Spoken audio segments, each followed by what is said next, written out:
please find your seats.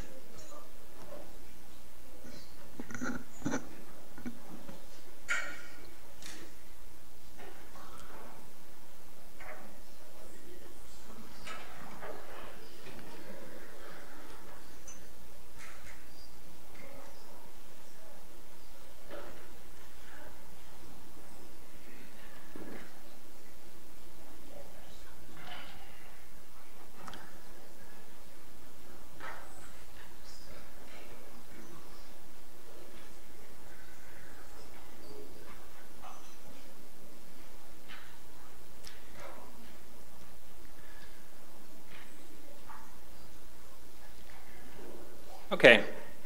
Well, good morning. I'm Travis Metcalf, and on behalf of the High Altitude Observatory and the National Center for Atmospheric Research, I would like to welcome you to Boulder and for the 4th KASC workshop. I'm going to start with just a few logistics and talk a little bit about the goals of our meeting and the sponsors who have helped make this possible before handing it over to Hans Kjeldsen, who will start the scientific sessions. So first of all, since we're all fully loaded with coffee, one practical note is that the restrooms are located on this end of the building, just out on the other side of the atrium. For those of you attempting to connect to the wireless networks, there are instructions for doing that at the front desk, at the reception desk. You'll also find there, if you haven't collected them already, your letter of participation for the meeting and a receipt if you paid anything to be here. There's also a non-disclosure agreement for those who are not yet fully bona fide KASC members, and we do ask that you please sign those before you attend the sessions, so run out now. And there's also a permission slip, because this entire meeting will be webcast live behind the KASC password protected system. So our KASC collaborators who are unable to make it today will be able to see a live stream of everything that goes on here. And with that in mind, we ask that you please, during the question and answer periods, there are microphones located in the center aisle. And so we'd like you to please use those microphones. Just line up with your questions after the talks. And I'm told that you have to really eat the microphone to get the sound. So if you can't hear it in here, then they won't be able to hear it on the webcast either. My personal goals for this workshop are twofold. One is to continue the tradition of encouraging participation of young researchers and students in the KASC workshops, and I'm really happy that nearly half of the participants are young researchers. So I'm really excited about that. Which is not to say anything about the non-young researchers. Sorry. My other goal is for bringing this. This is the first KASC workshop to be in North America. And I'm very excited to get members of the solar and stellar communities in the US involved here. And so I'm really happy to see such a broad US and Canadian and even Mexican constituency here.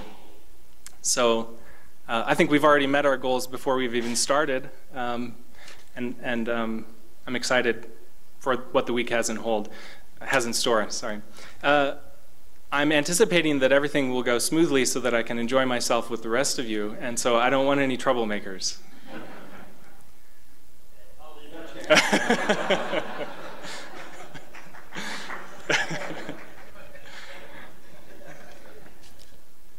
Now, just a few words. I'd like to acknowledge Ball Aerospace and Technologies Corporation, who, of course, built the Kepler spacecraft right here in Boulder and is sponsoring our afternoon coffee breaks.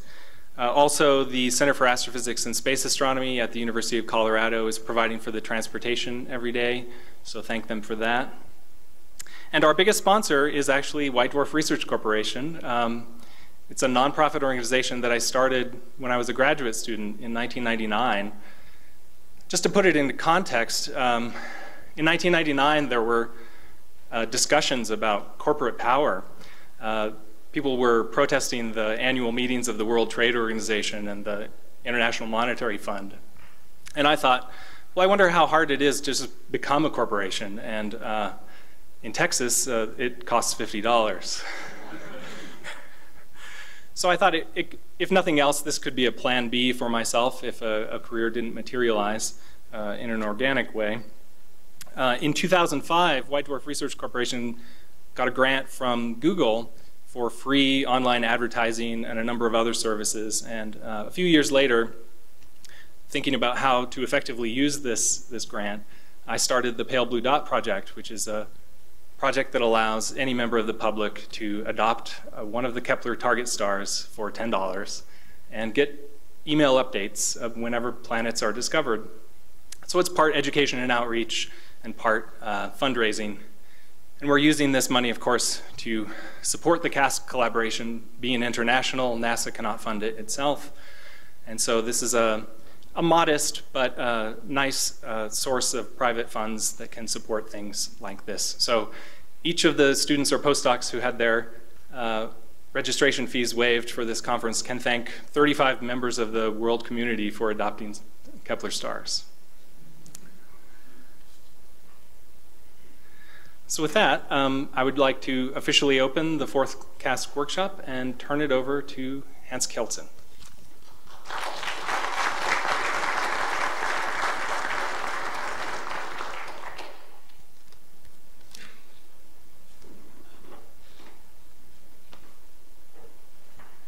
So I use that microphone. Okay. Thank you, Travis. So the first talk here will maybe not be too much science, because I thought I was going to, or would like to just remind you all what kind of structure we actually work under, namely the Kepler Asteroseismic investigation.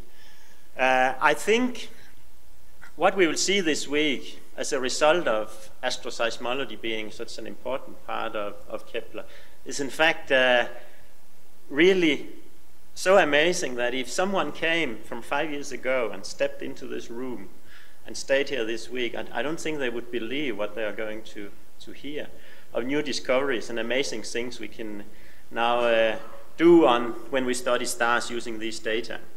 And this is, of course, because the data are both of higher quality in terms of length, number of stars, duty cycle, and signal to noise, all the 4 important parameters for doing astroseismology.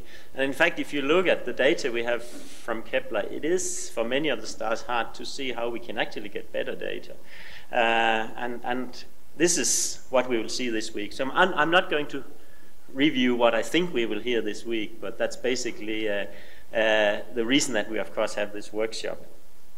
So let me remind you about the activities that the Kepler Asteroseismic investigation is doing. And let me first of all remind you about the acronyms behind KASC, KSOC, and KAI. The Kepler Asteroseismic investigation is in fact the astroseismic program that is under the Kepler science team. And under that we have the KASC and the KSOC.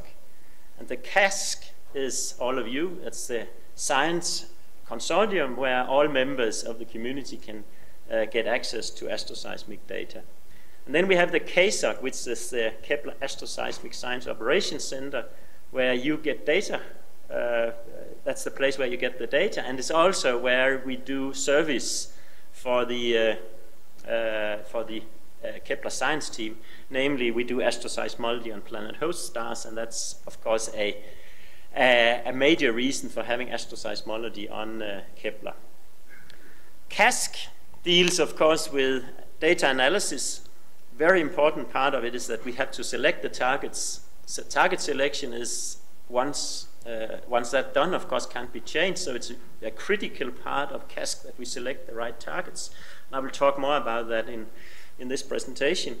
We also structure the publication and reviews of papers such that we try to focus the analysis on that we should get out papers out as fast and as smooth as possible. For the astroseismology on Kepler, planet host stars, There are several examples of how important astroseismology is, and there are certainly more to come. But just let me remind you that it's crucial for example, the analysis of the Kepler 10 planet. You remember this as this rocky, very hot planet that, in fact, this is the light curve from Kepler 10, and the small planet is all the things you see down here, the 20-hour orbit around this host star. But due to astroseismology of modest quality, you would say first, but if you actually analyze this, it's very clear that this is a P-mode structure that we found in this star, and we were able to constrain the parameters to a 1% or a few percent level concerning mass and radii and age, not a few percent on the age. So that is what KASC is doing, and most of you have not been involved in that part of the data because that's not what you're supposed to do. What you do is the analysis and the work on the astroseismology program in general, and you get data through the KASC, of course, and you can see that it's a very popular thing to become a KASC member. If you actually look at the number of members, how it grows over time, I've picked some random times, which actually is not so random because it's at Science Teams meeting. But you can see since the last workshop a year ago, there are more than 100 new members in KASC. So one day we may be 1,000 people, of course, in KASC. You can extend that. The total number of files that we have downloaded is also growing. We are very near, yesterday night I checked, very close to 2 million files have been taken out of the KASC database. And in terms of data, it's not enormous. Half a terabyte has now been downloaded from the database. And you can see that the data download is not very regular. When we announce new data, you actually see the peaks around here. So you can see the time of data release in this. Yeah, there's a planet with a 3-month period. So no. You can get that data if you like. Very important thing both for the Kepler team and for us is, of course, to publish the data in a fast and coherent way. And in fact, it's when you ask this question, it's interesting to see that the times of reviews of our papers can actually be seen in this graph here, where you actually see all the non-exoplanet publications. I grabbed that from the Kepler page, and you can see that, of course, when we started to get data, the number of papers, published papers grew enormously. And KASC is a major contributor here. There's about 85 papers now published by KASC. Of course, also the community, which is nice to see from the public data or the guest observer data. And some people have seen this as that the Kepler mission is more an astrophysics mission than an exoplanet mission.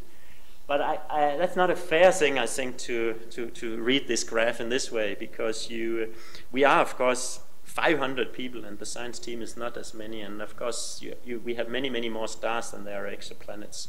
But it is a strong support of the whole program that we continue publishing in this high cadence. And a lot of the information on how to publish, or the boundaries for how to publish, which targets can you actually expect also to get data for in the beginning, you can get from the KASC webpage. We both have the KASC and the KASC. The KASC is a lot of the information, in fact, is also on the KASC page. But here you can, if you go into KASC and see, you can, for example, see the target list, all the lists that we have actually uploaded to Kepler Science Officer here. If you want to become a new member, and that's not relevant for most of you, you can see the rules here, and we also point to all the relevant documents. So that's also a source of information. Of course, as you know, we have 13 working groups. You can find that on that page also. Organized in very different ways, because there are large deviations between the number of people in those groups. And we have the two steering committees that are sort of steering all this. The KASC steering committee for all the science under KASC, and then the, which is wrong down here, it should say KAI steering committee, which are the steering committee that is relevant for information and communication with the science team. You, of course, if you count the number of days since launch, you know that we are pretty far into the mission now. Time seems to fly. 856 days today since launch, and if you remember that the nominal part of the mission was 3.5 years, you can actually count that, or the end of the nominal mission is already 12th of November 2012. There's also in the plan a year, in the nominal mission, a year on data analysis. But the nominal mission will in fact end in the middle of quarter 15. There's of course discussions on extending the mission. Officially, we need to go through the senior review, which will take place in February 2012. And I have that information from Ron Gilliland, and there are efforts on the way to actually obtain a baseline extension, which may mean that we don't need to go through a senior review. And I'm actually not, I don't have information that I can put on top of this, but the NASA budget, of course, is relevant here, and there are issues there also, I guess. But if I actually show the mission lifetime here with all the quarters, you can see that we, of course, we had the commission period after launch. We had the 10-day Q0, and then we have all the Qs running down here. We are now at just started Q10. Q11 is the next target selection that will in 2 weeks from now we have to upload KASC data to the science office. All the data you have is Q7 now. You will soon get Q8. The public data is now coming to Q3, and you can see that we are actually getting very close to this limit here. So one of the discussions that we need to have in the steering committee, and as a result of this workshop, will of course be how to best use the Qs we have left of the mission in order to maximize the science return for this mission. So for KASC in the near and far future, of course, we have to select the targets for Q11 and Q12 to 15. We have to continue organizing the data analysis activities, and I think we should discuss that in the steering committee, of course, to continue KASC even when we don't have the mission operating anymore, because the structure we have set up, of course, for many of you is a good way to organize your work, even if the data are completely public. And we will certainly continue having the data archive at KASC for you to use.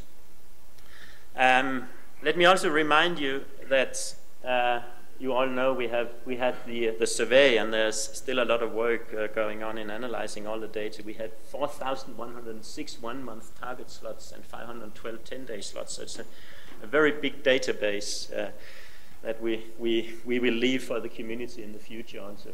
And then we have all the specific targets where we have had between 189 and 358 targets at any given time.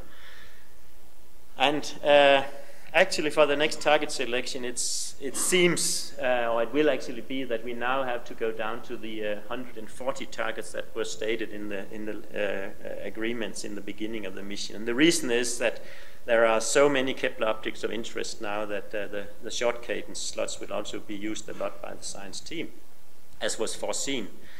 And I know I said actually that, if you remember what I said last year, I said that we had to trim very soon to 140, but this time it's actually correct. If you look at the data we have had for all the data are here, and these are individual months for short cadence targets. You can see that we had a low period here. We went through some discussions on optimizing the way we use the target slots, not getting pixel limited. And last time we had around 200 targets, but that will go to sort of 140. In the same period, the number of long cadence have grown to close to the 1,700. That is the maximum we can use for a long cadence KASC. And I just remind you that the agreement is that we can use, or we will have a minimum 140 short cadence. But that number, we should not forget, is actually pixels, 140 times 85 pixels. On the other hand, those targets over here are generally fainter, so we can afford more pixels used for the KASC guest observer program, have 25, and we have at maximum 1,700 long cadence targets. And let me also remind you about the policy on or data, access to data, how that actually is, because I receive often emails on can we get this and that data. The agreement is that we have access to all data that we have selected. It's not targets we select. We select a given target for a given period. So if we have a short cadence period where we observe, it may in fact be that the guest observer have requested the same star at the same time, and that's allowed. We will both get the part of the data where we have both requested the star, but although that it's continued in short cadence, KASC won't get that part of the data. And if science team ask or use short cadence data on a star which we don't request, we won't get that data, although it exists. And you can say it's not very optimum, because why can we analyze the data? But that's actually how the agreement was set up. So, and we don't get access to the Kepler science team long cadence as such, only the long cadence data that we have requested. And there have been a bit of confusion here. Maybe some people understood that if we have asked a star for short cadence, it will go on the long cadence list, it has to. But if we don't request it as a long cadence star at the same time, we won't get that data. That's how it has been from the beginning. So although that there could be interesting things here, we need to understand that that data is not released to us before it's public. So you can get the public data, of course. So the data that you can analyze are this data. And that's not because we don't want, or that the mission don't want you the data, but a lot of these things are of course used for lots of other things where not immediately obvious that the data should just be released to KASC.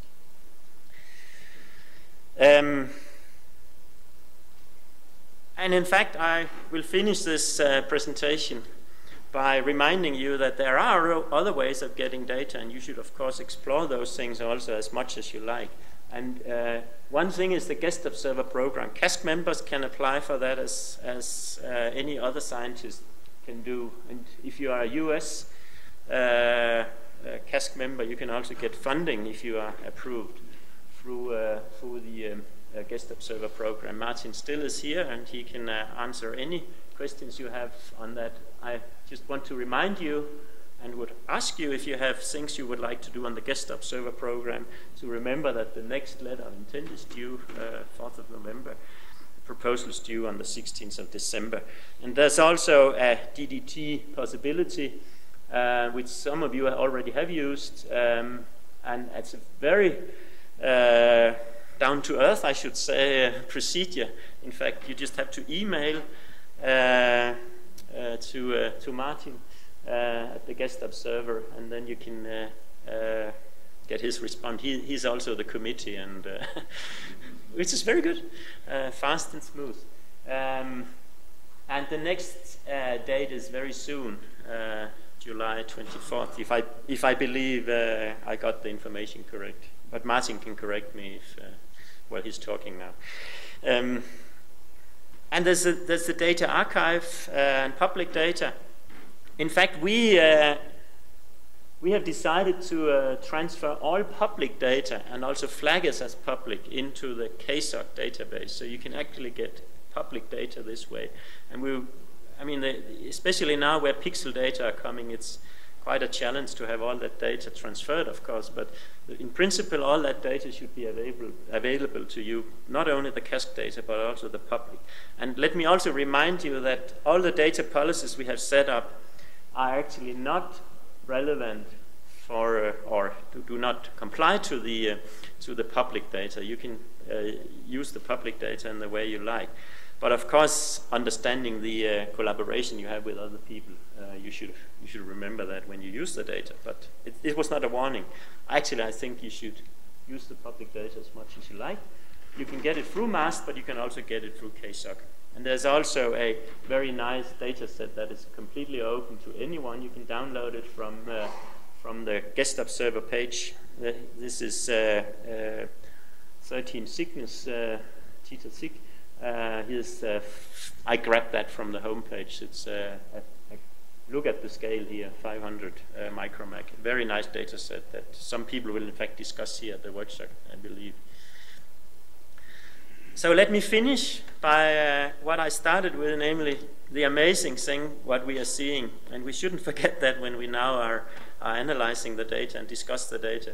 But I believe one of the best data sets on solar-like stars we had before the space missions, Kourou, MOST, and Kepler, were some, for example, the Alpha Centauri A data set, at least in terms of signal to noise, where we of course clearly see P-mode data.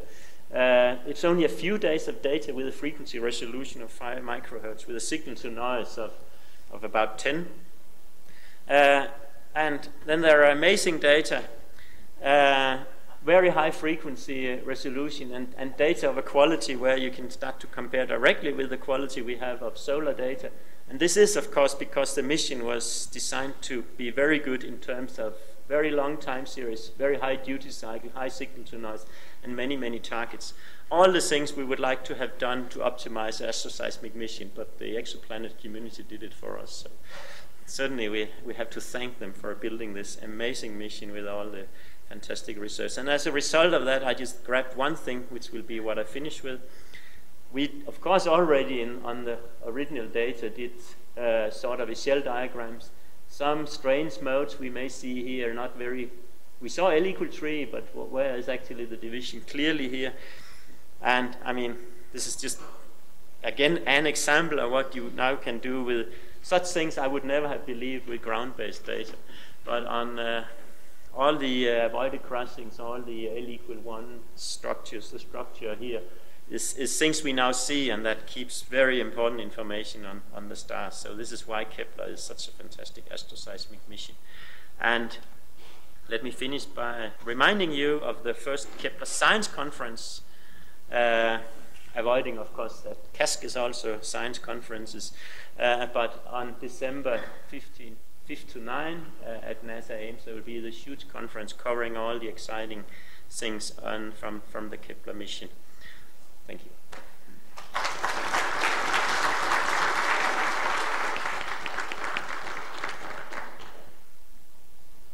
I kept my time at least. So. If you have questions for Hans, please go to the microphones at the center aisle.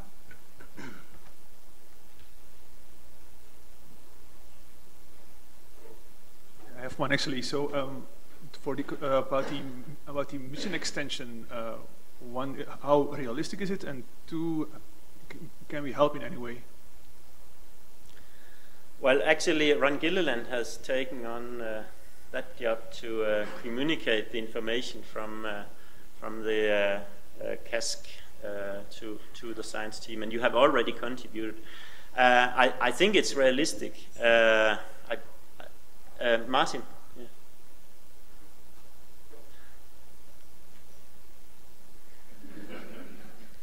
Think about what you want to say now. Yeah. There's live streaming. Don't forget that. You said it quite well. You said it quite well. There are two avenues of approach. One is an extension to the baseline mission, which is more of an executive decision by NASA management. And there are pros and cons to that. And the pros is we get guaranteed, or as good as you can get guaranteed money for future years, but we probably won't get everything that we need. And so I suspect, I think most people would agree with me, that we will still have to go through a senior review. And if we do that, then all of you guys can help enormously. Because if we go through the senior review, people are realizing that Kepler will probably have to reinvent itself somewhat. Whatever we are after the senior review, it will probably be different either in small ways or large ways. And so you need to ask yourself the questions, is KASC Does KASC need more targets? Does KASC need less targets? Have we got the balance between exoplanets and astrophysics correct? Are all the short cadence pixels going in the right place? How does KASC optimize itself in the future years down the line if we have to down select, if we have to observe less targets in the future? How does KASC respond to that? So it's that kind of planning which Ron is indeed leading from the astroseismology end, but I think the more you guys can input into that, the better. Thank you. Any other questions? Okay, let's thank Hans again.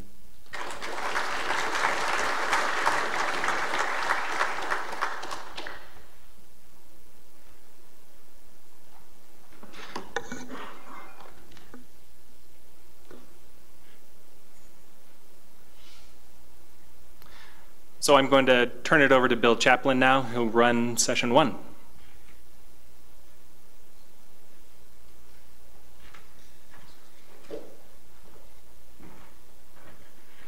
Okay, so this is the first of 3 sessions that we have today on solar-like oscillations. We've got 4 speakers in this session, which will take us up to lunch. And our first speaker is going to be Christopher Karoff, who's going to be telling us about granulation in sun-like stars.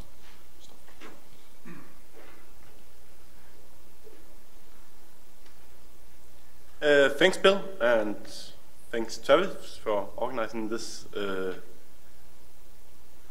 workshop and for letting me say something about granulation, if I can start the thing. So today I'm going to talk about granulation in sun-like stars in general, and especially what we can learn about granulation from the Kepler observation. So the first question is, what is granulation and why can we see it? So I guess all of you have an idea about what granulation is. So you have granules rising from the bottom of the convective zone up to the surface, where they cool down and then sink down in intergranular lanes. And this is a small movie you see of the sun here. I mean, mainly of a large sunspot here, but you also see the granules coming up at the surface and going down in the intergranular lanes. So this we can see on the sun because we can do high resolution observation of the solar surface. But we can also see it in other stars because these granules are brighter than the rest of the surface of the sun and of other stars. And therefore we can see these granules coming up and going down when we look at the integrated light from these stars. But because there are so many granules on the surface, we do not see the signal directly, but we see a signature of the signal from these granules in the power spectrum or in the acoustic spectrum. So in order to explain that, I have made a small toy or cartoon model of granulation and later on of faclia. I mean, this is a toy model. It's not in any sense a realistic model, but it shows what it is that we are looking at. So the granule is brighter than the rest of the surface because it's hotter than the rest of the surface. So if we look at it in time, we would expect a signal something like this, the granule coming up to the surface, being a little bit brighter, and then sinking down in the intergranular lanes, going back to the brightness of the background of the surface. So this is a time series of 1 granule. We can make a time series of 3 granule. But I mean, of course, what we see on the sun and on sun-like stars is many million granules at the same time. So if we try to instead include 6 million granules in this 30-day time series, it's not realistic. It's just a toy or cartoon model to show what we're looking at. It will look something like this. And at least to me, that looks similar to what we see in many of the Kepler light curve and what we see in Virgo data from the sun. Of course, we also see spots and oscillations, of course, but this is more or less the signal we see from granulation. If we calculate the power spectrum of the acoustic spectrum of this thing, it looks something like this. And this is what we see in real data from the sun and real data from sun-like stars. We see this characteristic decay in power with increasing frequency. The exact shape of this decay can change depending on how I make this toy model, but in general, this is the feature that we see. But as I will argue later on, we do not only see granulation in the Sun and in the Sun-like stars, we also see faculae. So here's a small movie of a simulation of faculae. And the faculae is these small white spots that you see well, at the edges of the granules. The problem is that the length scale of these things is around 200 kilometers. So this is close to our resolution limit when we do high resolution observation of the Sun. So we can barely see the faculae when we use our best instrument on the Sun. So it's better off to show it in a simulation like this. And the faculae appear white because we have a magnetic field going up through the granules, which reduce the opacity of the granules. So in effect, we look deeper into the granules where it's hotter and they therefore appear brighter. Which you can maybe also see from this movie, which is 330 seconds long, is that if you look, for example, at the granule here, it changes faster than if you look at the facula here, it changes faster than the change of the whole granule here. So, I mean, things happen more rapidly here for the granules. So back to the toy model, the signal would look something like this, the same thing. The faculae appearing on the granule, appearing brighter. Probably the amplitude was a bit larger than that of the whole granule, and the time scale is shorter. So if I place the signal from the faculae on top of the granule, it looks something like this. So here I have one granule and one faculae.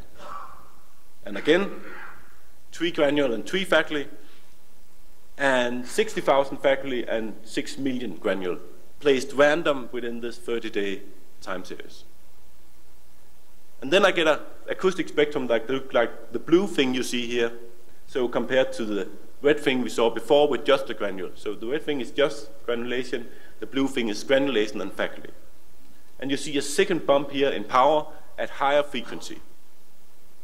Now again, the exact shape of this thing I can change by changing the toy model. So, I mean, this toy model is really, really simple. So I have sharp edges here of the granules and of faculae. They should probably be smooth, but how should they be smooth? And by playing around with that, I can change the shape here. But in general, the feature I see is a decline from granulation and a second decline from faculae. And this is the same thing that we see in the Sun. So these are Virgo data of the Sun. We see a decline here from granulation, a second decline from faculae, and of course we also see oscillation in the Sun.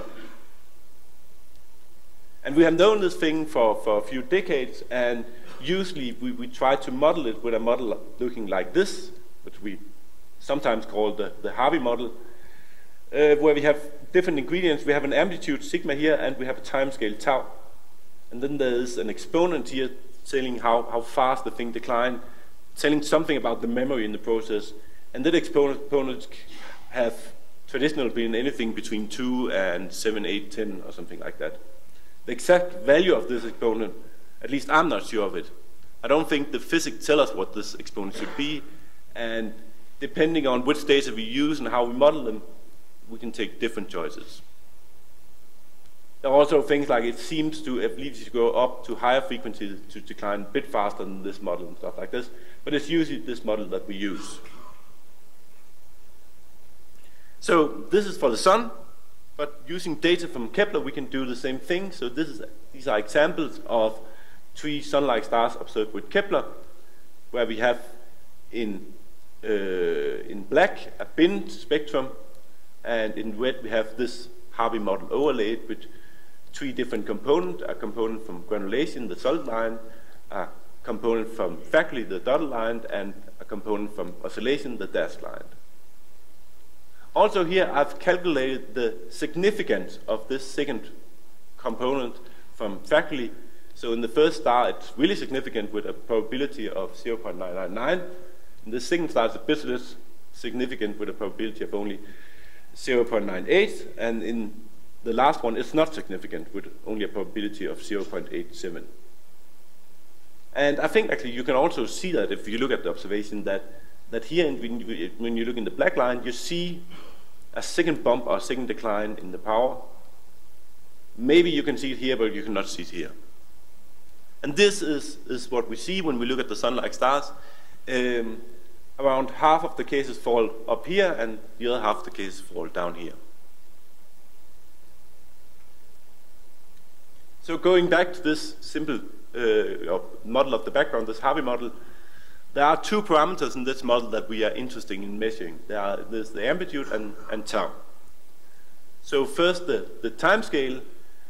If you look at mixing length theory, the time scale would be given by the mixing length or the characteristic length scales that things happen here over the mean velocity of the granule in the granulation zone.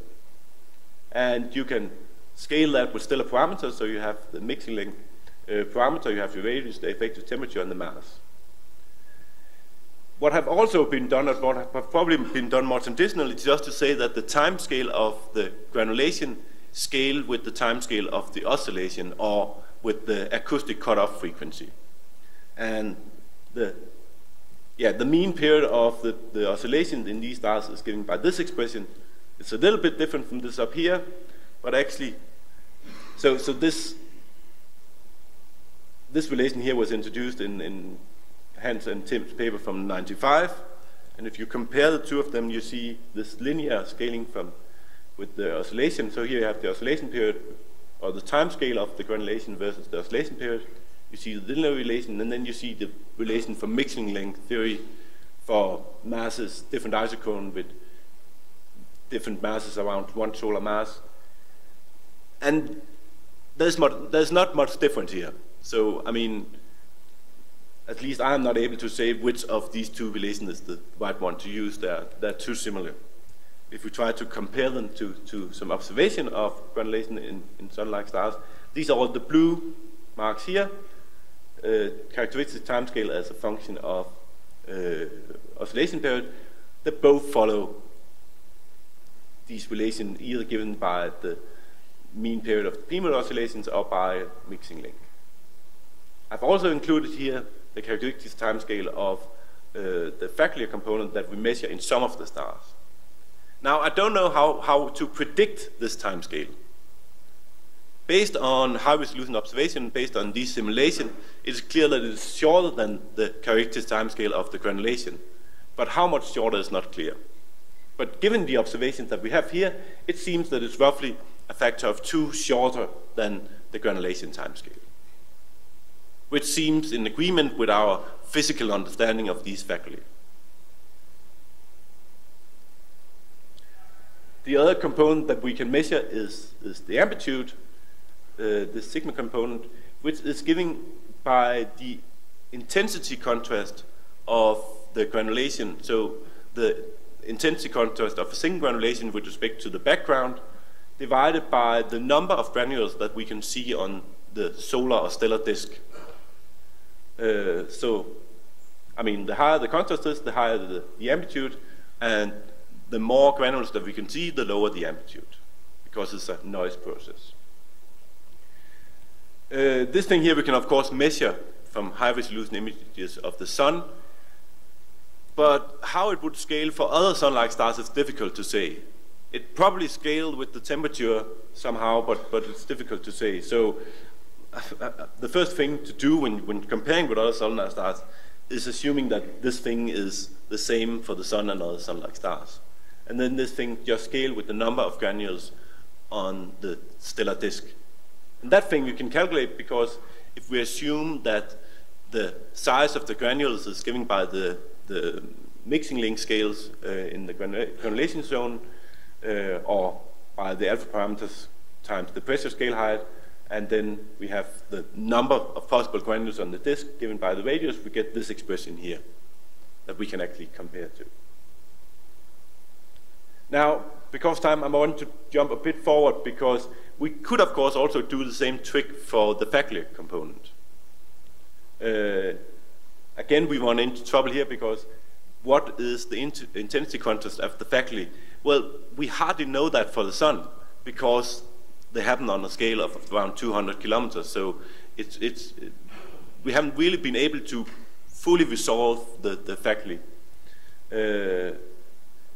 And then we have the number of Fackler present on the solar disk. This, of course, changes with the overall magnetic field of the sun. And, I mean, it's hard to say how it changes for other stars. But I would at least put one remark here, because it has been argued a few years ago that this second bump in the power spectrum or the frequency spectrum was caused by a second granulation population and not by a faculty. And this found evidence in also high-resolution observations from the Sun, where it was seen that it seemed to be a second granulation population where you had more granules with a smaller intensity contrast. But the problem is here, if you lower the granulation, if you lower the intensity contrast and raise the number of granules, you get a smaller amplitude. So you would have a smaller amplitude than what you would call the original granulation population, which means that you would not be able to see it in the power spectrum. So, yeah. This points towards that what we really see in the second component in the frequency spectrum is in fact faculty. So, comparing estimates here now, of course, the troubling parameter here is alpha, because how do we calculate alpha for all the sun-like stars that we have? I mean, we have asteroseismic measurement for these stars, so we can give an estimate of alpha, but as probably most of you know, it's a bit dodgy to point down these alpha parameters.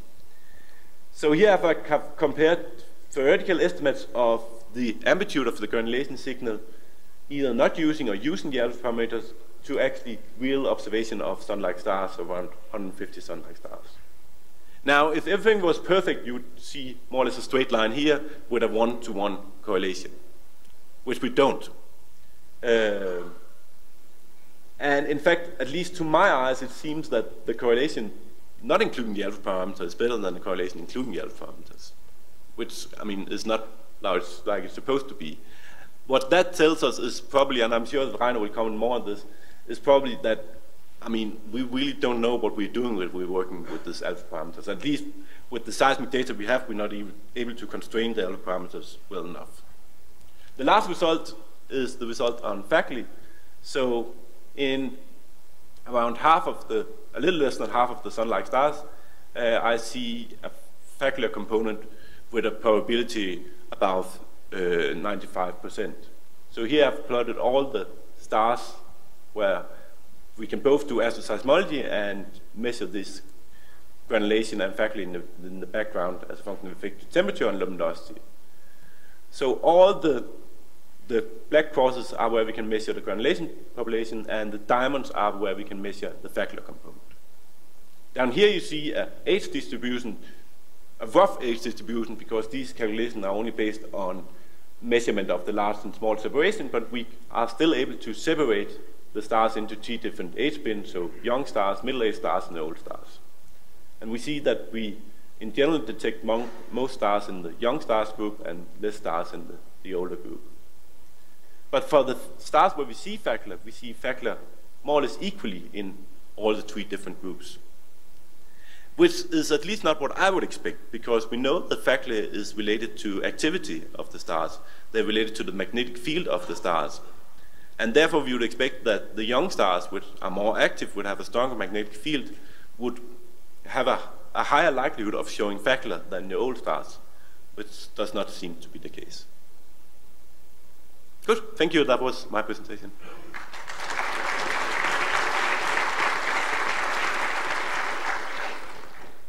Thank you, Christopher. Any questions? Can I just remind you just to approach the microphone if you have a question? Could someone maybe?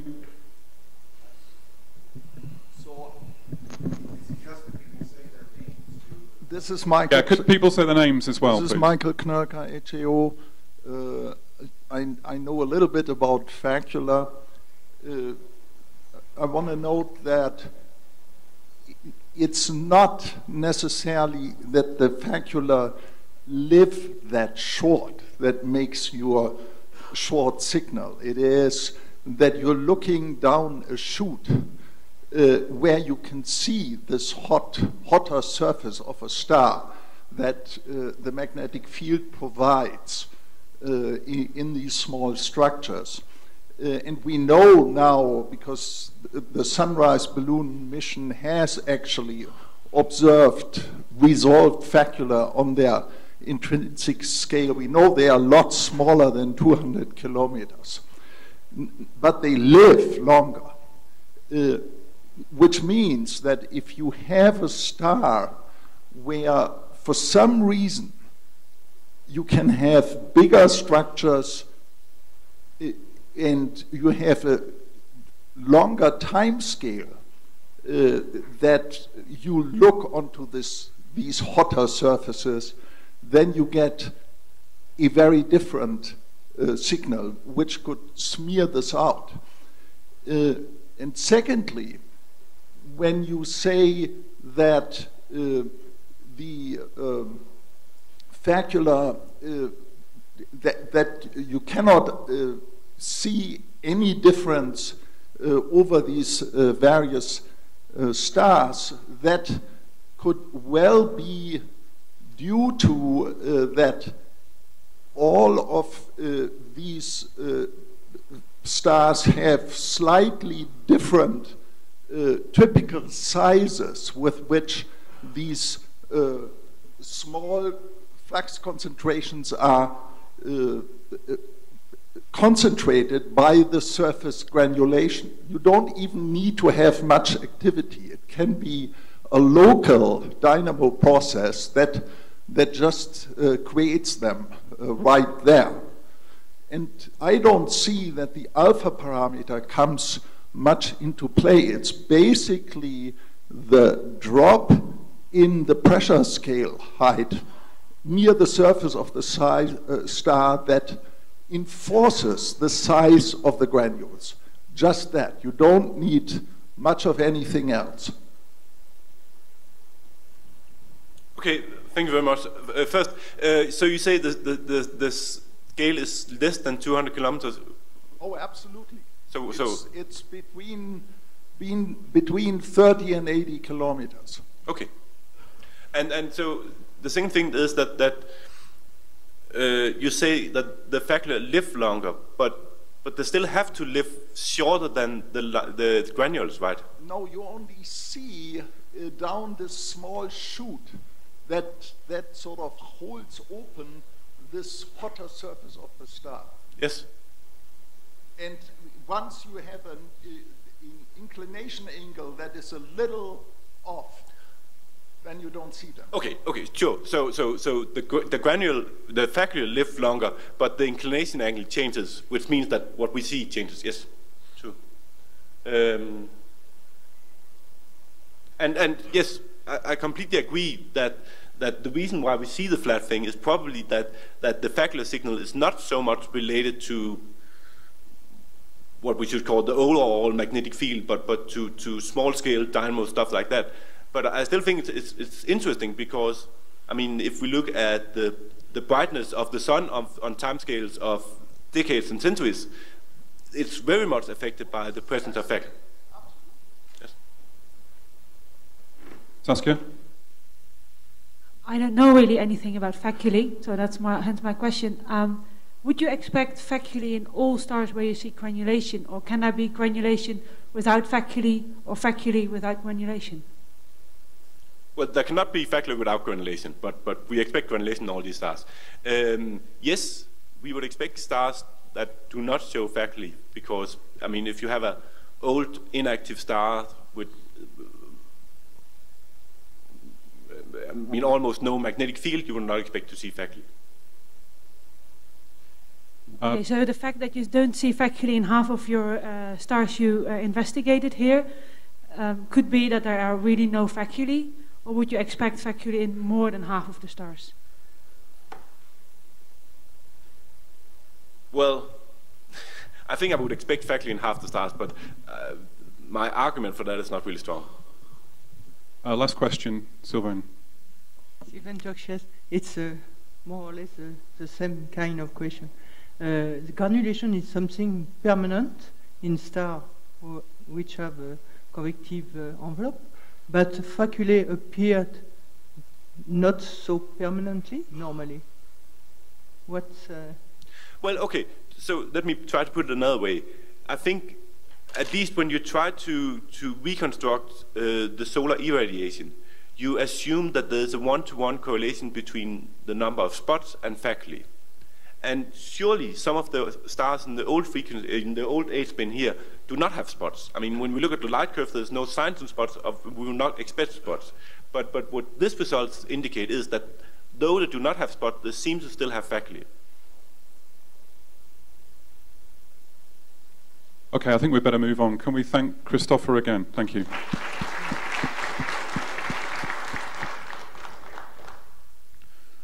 Okay, we're going to move on now to Thierry Appichot, who's going to talk about peak bagging analysis. This is fitting solar-like stars to extract estimates of the frequencies. Thierry.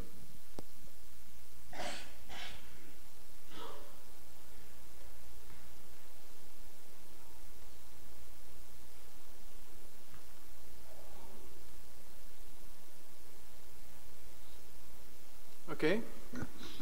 Thank you. This is a collective work made by lots of fitters. Because one of the challenges of fitting so many stars is to have manpower. And I would like to thank my co-authors here for sharing the pain.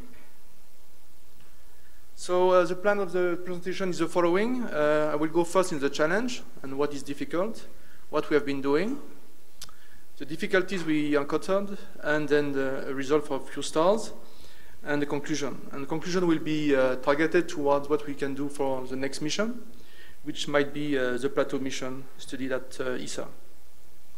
So what is the challenge? Oops, sorry. Challenge is to have it running, right? No?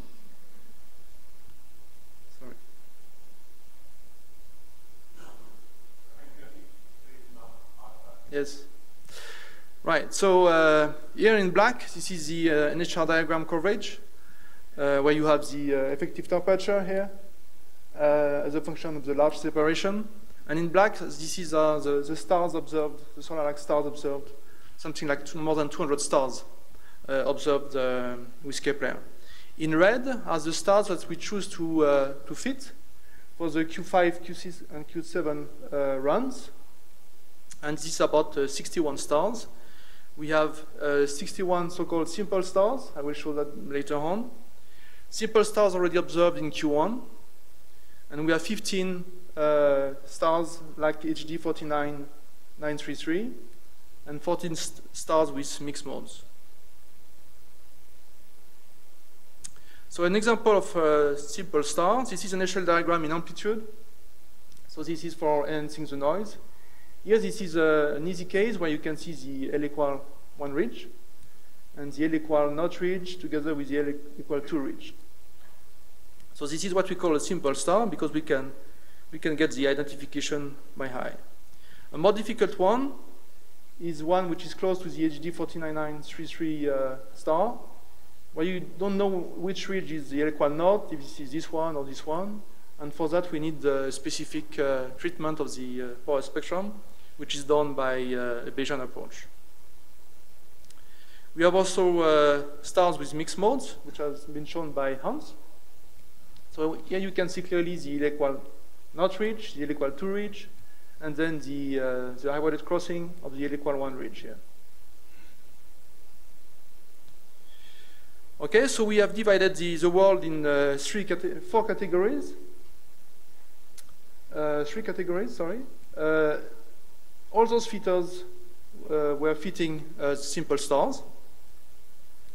Graham Werner were refitting the stars already observed in Q1. And then the three Bayesian guys, Ottman Ben-Omar, Michael Gruber-Bauer, and Rasmus Sandberg, were fitting using a Bayesian approach. And you may note that since their code is not completely validated with respect to each other, they had three common stars so that we could compare the result of their fit. So I don't have yet the result of their fit of all of them, so I will not show any result for those Bayesian approach. So when you start to do that, you first have to guess for the mode frequency. So there are several ways of doing it. First is everybody is doing it either automatically. I do that usually. Then you tweak the modes that are detected for the mixed modes. Sometimes you don't detect them at the proper place. You do that by eye, using the HL diagram, specifically for the mixed mode. This is provided by the Sydney group. Or you can do that from previous fits, as for the Graham stars. And then in the second step, when you have fitted all those stars, then you do painfully flag all the good modes one by one, by hand. Yes, don't laugh, please. Right, you do that in a plane, at night, after a beer, when you have free time, you know. And then you refit all those stars with a single fitter. I will explain why we have a single fitter doing that. For the mixed stars, Bill is in charge of that. The simple star, I'm a simple man, I do it. And for the HD 49933, it's still TBD because the Bayesian guys still haven't done their job. Okay, another case, a more difficult one. It's a star with bloody fucking mixed modes. And here you can see, okay, you can see the L equal not mode. Yeah, all right, that I can see. Thank you. The L equal 2, well, maybe. What about this guy here? Oh gosh, it could be an L equal 1 mode. But what about this zigzag here? Is it an L equal 1 mode? What about that? It could be an L equals 3 mode. Well, we don't know. We have so many modes here that I think we are a bit at a loss. Okay, that's why we need to have some kind of slave in Sydney that can derive the mode frequency by eye. So here, this is the star I showed before, the simple mixed mode star. The L equal naught is the white diamond. I hope you can see from the back. The L equal 1 is the red diamond here, and the L equal 2 is the yellow diamond. Okay, so this is clearly identified, but you see that here that I think Ottman, you have to do something about this ridge here, because we don't see, there is no mode identification for that one. So it's quite difficult sometimes, and even some of the stars are just a bit off, and there may be even more modes that we don't see in this picture. Because this was an identification for 6 months, but with 9 months of data, we have even more modes coming out. Okay, then the next step when you have the mode frequency, the guess, and is to fit using either maximum likelihood estimation or a Bayesian approach. And we will do that in 2 steps. First, we fit the background as a single orange profile, plus a Gaussian mode envelope for the p-modes, and plus white noise. Then we fit this background, we fix it, and then we fit some orders. The number may vary from star to star, with a fixed ratio between L equal naught 1 and 2, with no splitting and background fixed over a large window. Then in the second step, we release the splitting and the angle of inclination angle of the star in order to check whether this splitting fitted is statistically significant. And there may be even some slight deviation. Some people, they freeze the ratio between the different degrees. Okay, and some others they do the local fitting, like in the good old days of helioseismology. And some they do even pseudo-global. So they fit locally the modes, and then they iterate globally until they converge, until the mode frequency is stable. All right. So here, as soon as you get all those different frequency sets, here I should explain how we can derive a mode frequency from those different fits. And it's a painful process, and it took us something like nearly 3 years to go through this process. And I want to emphasize what we have been doing and why we should not be repeating the mistakes we made, or even the mistakes I made.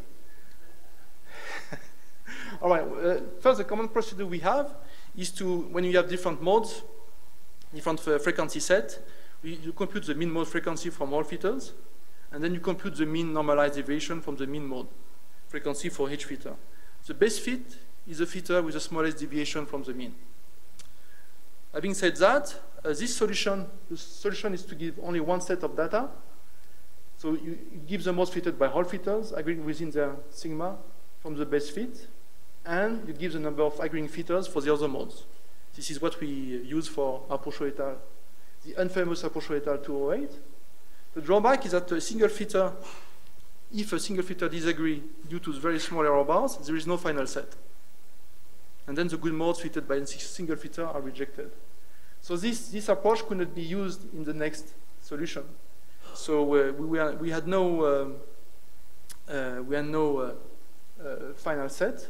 So we had a second solution, which was to have two sets. You give the modes fitted by Hall filters. You have a minimal set. And then you give the mode filters by at least two filters. Then this is the so-called maximal set. This was what we used in Metcalfe et al. 2010. The trouble is there may not be a minimal set at all. Even if there is a maximal set, the minimal set may not exist. And then the good modes fitted by a single filter are still rejected. All right, so we had to slightly change our approach because some filters were not agreeing with everybody else. So we introduced the so-called pairs criterion, which is a way of removing outliers.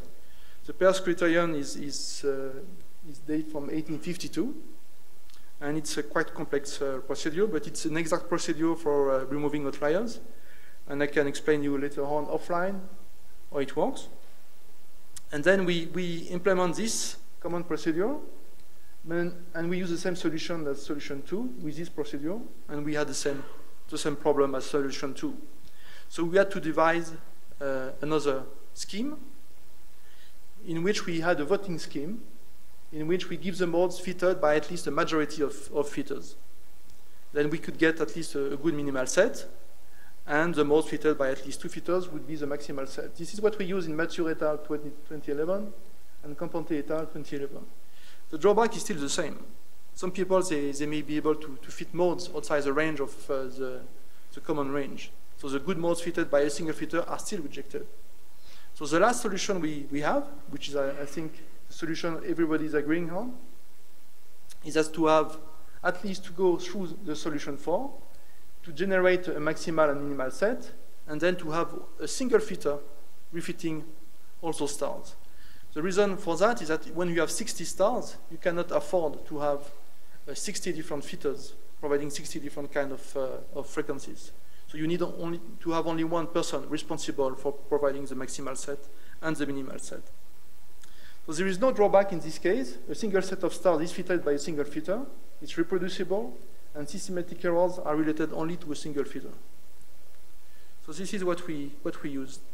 And that's why we have single filters for a bunch of stars. So here's an example of my own fit. So after painfully recomputing all the guess, this is what we get for the so-called simple star with high signal-to-noise ratio. We have something like 29 orders detected here. In the red crosses are the guess, and then you can see with 3 sigma error bars what we fitted. Okay, a simple star with slow signal-to-noise ratio is a bit more difficult to. We have only 8 orders detected, but still we can see clearly the modes, and we can fit them properly. This is a bunch of crap. Yes, I will come to that later on. I will explain how. Crap? Yes. Okay, so this is what we can do for a star with mixed modes.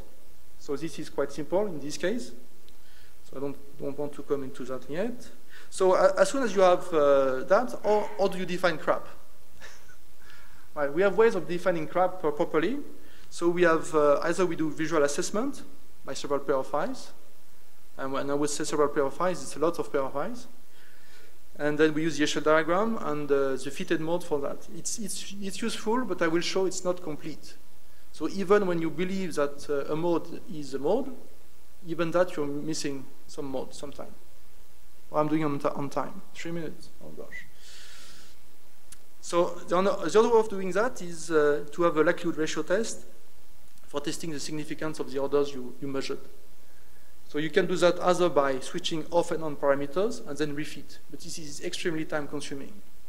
And I found another way which is much easier and much, which is accurate and correct.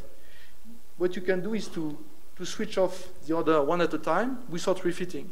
But then you recompute the log likelihood ratio. And then this is okay if the parameters you remove are not correlated with other parameters that are staying in the scheme. For example, it's not possible with the splitting, because the splitting usually, if it's common to the whole spectrum, then you have correlation with the frequency and lots of other things. So you cannot do that. And then you can do a cutoff test on raw and smooth spectrum, and I will show that in a few minutes if the chairman allows me. Okay, here's an example of the first fit that I have done on this star, and you can see in orange, this is the guess that we get by eye after the fit. You see that I'm missing a lot of things. Well, I usually miss a lot of things in general, but for that one, for those I miss a lot of things. Right, so this is here the normalized spectrum, and here you can see that at the level of 1%, I don't see anything. All right, even if I miss those guys here. So what we can do is also smooth them. Then when you smooth it, you see that I'm missing a lot of power here at the high end, and maybe a bit here at the low end. So when you refit this spectrum, instead of having 15 good orders, you have 19 good orders.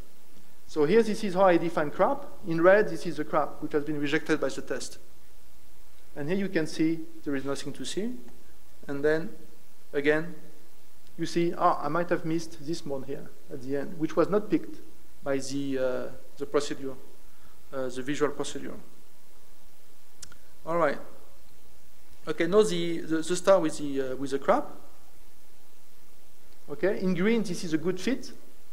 And the star with the crap in the modes which were not proper are likely to be outside of this range. So they would be rejected when they would be put on the cat basket. Don't you dare. All right, so what you do then is to smooth it. And then when you smooth it, you have you can see, sorry, too fast. You can see that those orange guests here, but nothing was guessed for those two. But still I could fit them. I could fit them, and they disappeared from the smooth version. Here you can see also some hints of power which is left somehow. And it's quite interesting. I look at this power, and I look again at the HL diagram. And in the HL diagram, I got a feeling that it's going to be a good night. No, it's not that, no. I got a feeling here that I could see two ridges here.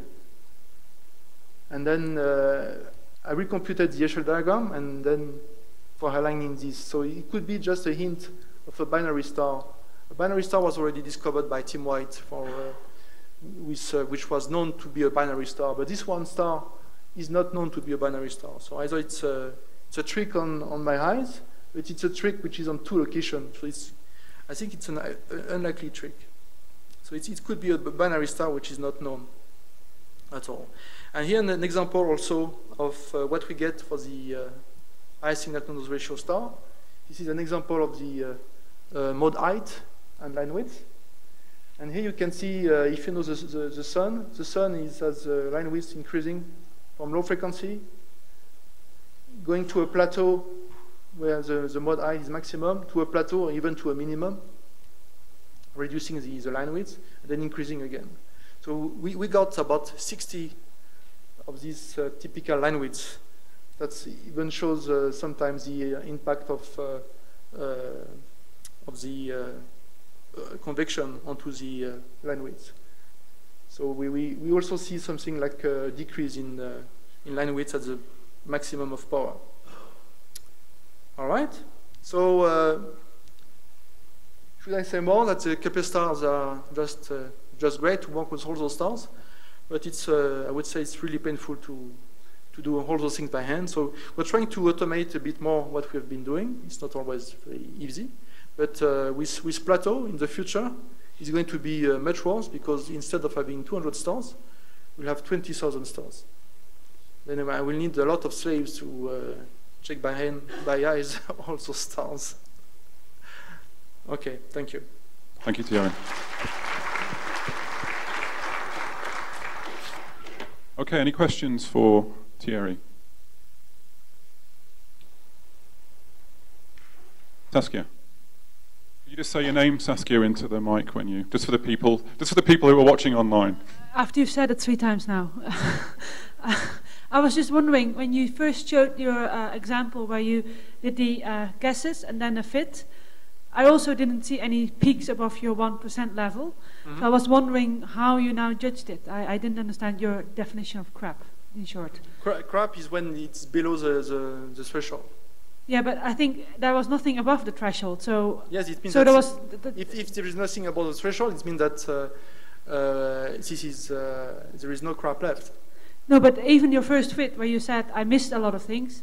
Yeah, so if you here you see the bottom line, yes. But here also I don't see anything above this line. So I would interpret that as you have nothing missed.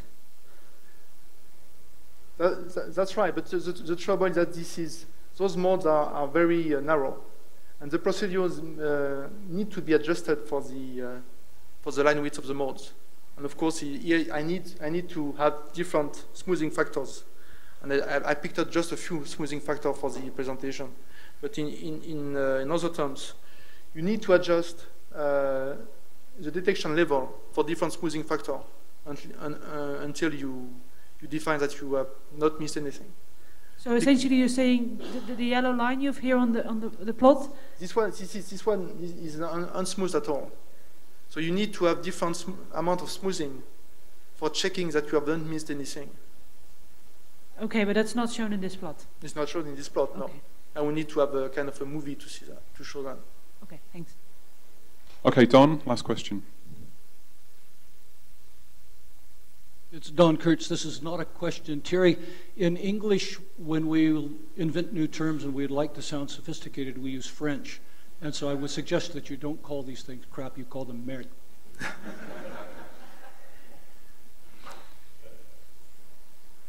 Okay, I think we should move on. Let's thank Thierry again. Thank you.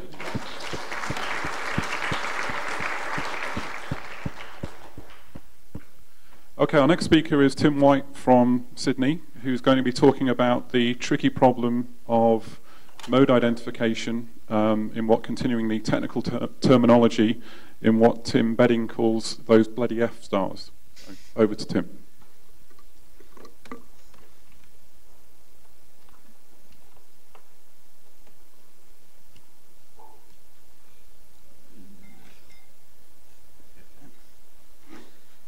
Thanks, Bill. It's great to be here.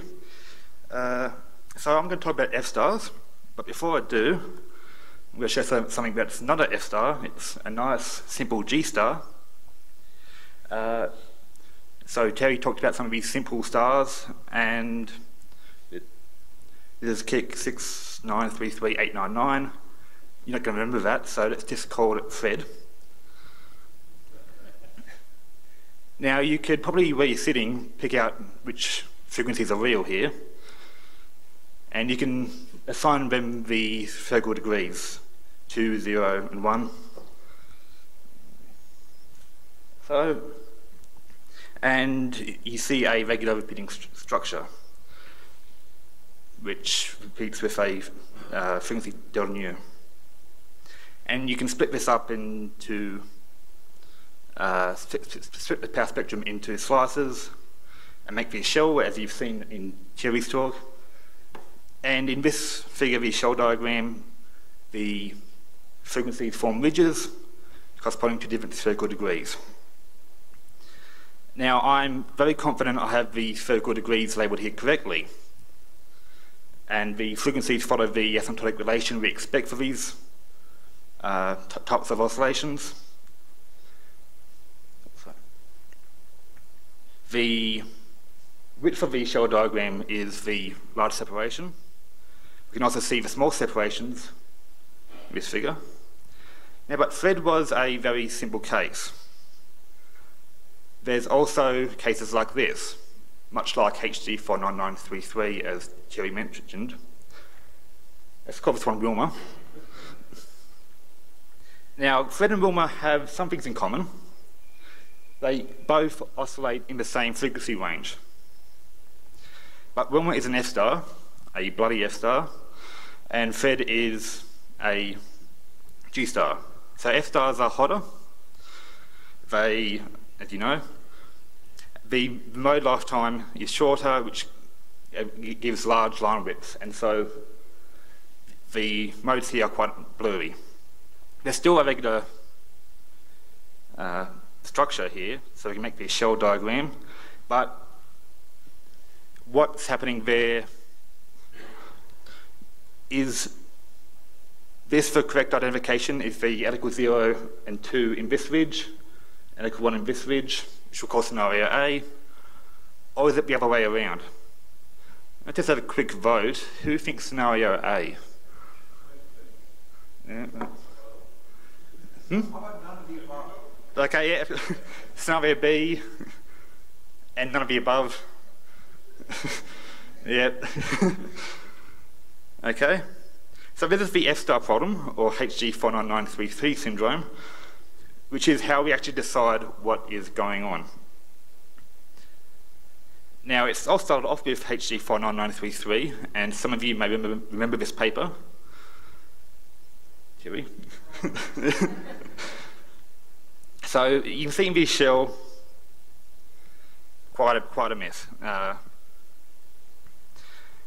but we're not completely ignorant. There is something that should make these two ridges different. One of them should contain the signature of the L equals 2 modes as well as the L equals 0, while the other is just L equals 1. And so we can perform both, try to perform both fits and see whether one fit is more likely than the other. And originally, this is the scenario that seemed to best fit the data. But this isn't easy. I mean, this is a revised look at the data. And you can see the grey is the data and the dashed line is the fit. And this fit signature is very tiny. And also, it's quite time-consuming to actually perform these fits. Thierry mentioned Razibor, Saltman and Michael's results still aren't in yet. It's because it takes a very long time to compute through the Bayesian Markov chain Monte Carlo methods that they use. And Ottman's look at HG 49933 chain for mode identification to scenario B. Another star in which this is an issue is the subgiant Procyon. Procyon is particularly interesting, is the shell, because there's a bottle of champagne resting on the result. So in this scenario, and there's the other scenario, so scenario A, urine favours, and scenario B is the favourite of Tim Bedding. So besides helping out the Bayesian fitters to save them some time, working out what's happening here could also win somebody some champagne.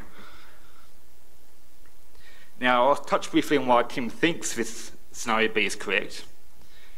And that says if you scale the frequencies of other stars where you think you know the correct identification, so that they have the same large separation in the scaled frequencies, then the 0 and 2 ridges of these stars line up with this ridge. Now, this is using a parameter that makes these two ridges very different. And to talk about that parameter, I'll go back to Fred. So in the asymptotic relation, there's this parameter epsilon, which in the shell diagram basically manifests itself as the shift of the 0 ridge from the y-axis. So the 0 ridge is about 3% of the way across the shell diagram, so epsilon was about 0.3. Actually, that's a bit of a lie. It's actually 1.3 because having the correct epsilon depends on having the correct radial order for the modes. And the sun, we know it's 1.5 for epsilon, so we don't think it's too different in this star. Now, but in Wilma, if scenario A is correct, epsilon is about 0.4 or 1.4. And if scenario B is correct, it's about 0.9.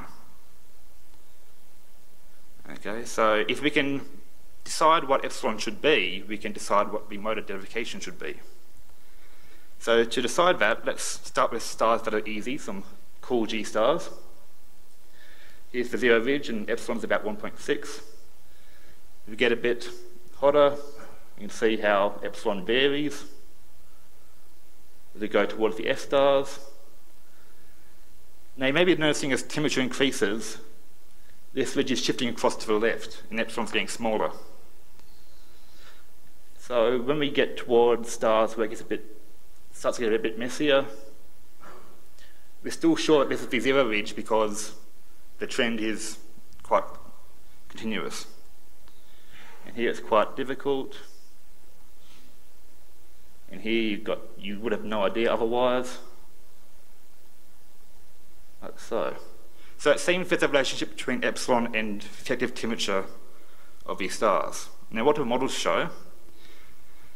As temperature increases, epsilon is decreasing for main sequence and subgiant stars. For red giants, we see the opposite trend. These are from Aztec models with a near solar metallicity. Now, models are one thing. What do the data show? Here's the sun on some ground-based targets. Now, you may notice the data is up here and the observations are up here and the models are down here. This is due to the near-surface offset in the models. The near-surface layers of the stars are not properly modelled as yet, which manifests itself as this offset in epsilon. Okay, here's some CRO targets. Here are some of the early Kepler subgiant results, and here's a lot more Kepler data. And you can see the trend is quite easy to follow. There's some spread depending on mass and metallicity as well. Now the F stars. One of these corresponds to one scenario and the other corresponds to the other. And because n is uncertain, it could also be, this one could also be down here off by 1. Now I hope you can see that one of these possible scenarios looks like it follows the trend and the other does not.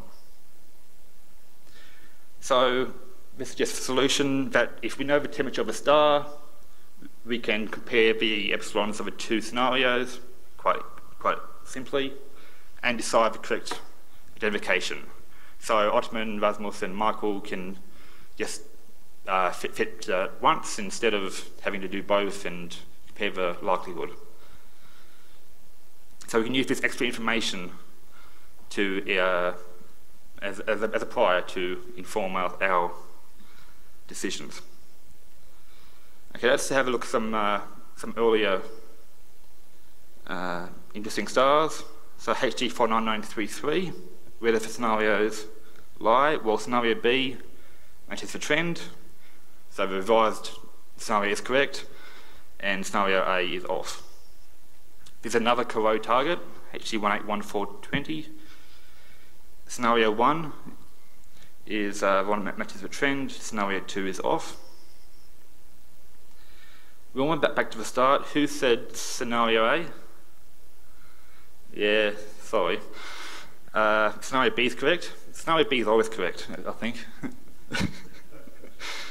And scenario A is up here. And we've got Procyon now.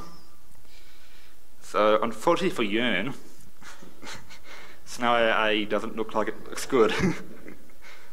So it's not good news for Yearn, but it's pretty good news for Tim. It is from a local Sydney paper earlier this year. So Tim should be happy with that. Okay, so just in summary, if we know the effective temperature, we should know epsilon. And if we know epsilon, we should know the correct mode ID. And also, since if we know the sun's epsilon because we can see the F mode, so we know the correct radial order. So because we know, and we can follow the trend, we know the correct epsilon for these stars, we can go back and know the correct radial order for the L=0 modes in other stars without seeing the F mode. Okay, and thank you.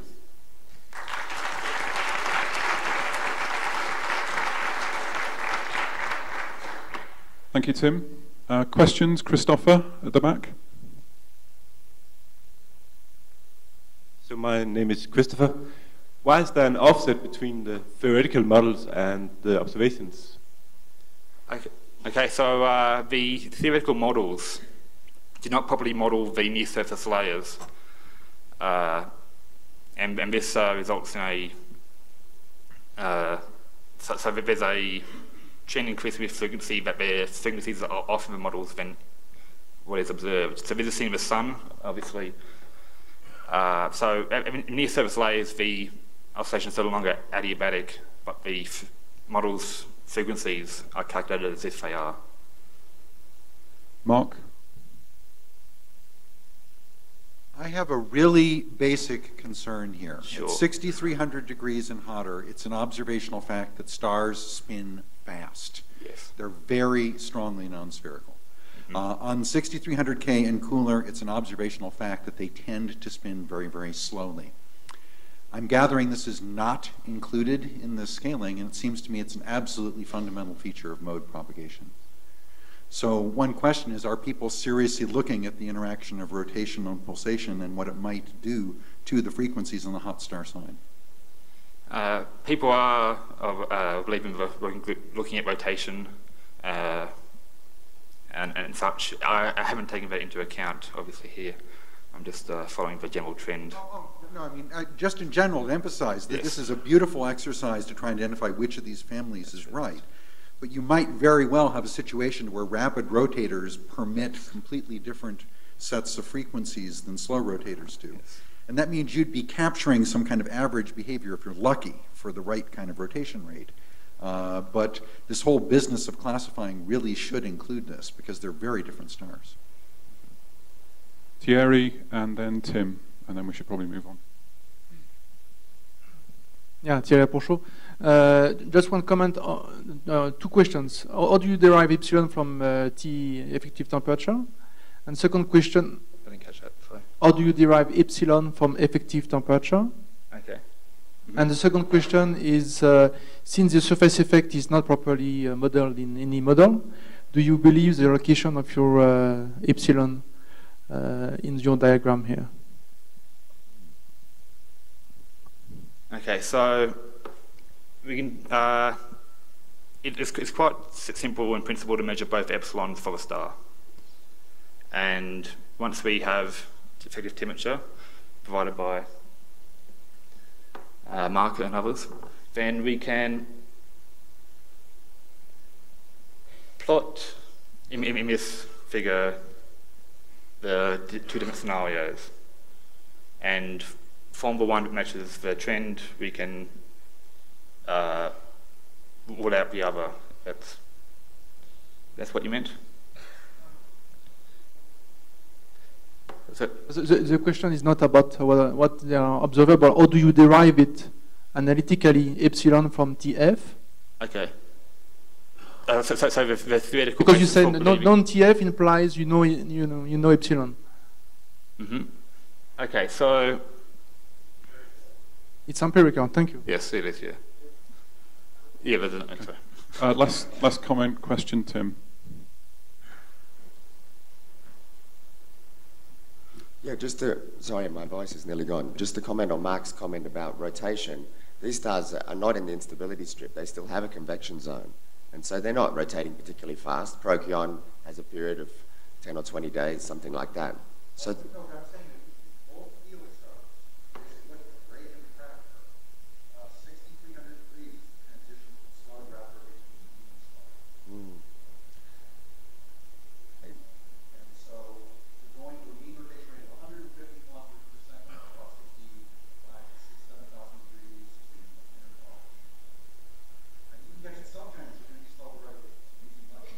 these are mostly subgiants.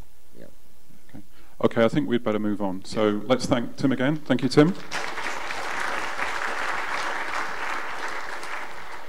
Okay, the last speaker of this morning's session is Savita Mathur, who's going to give us an invited review talk on modelling some of the stars we've been looking at with the Asteroseismic modelling portal.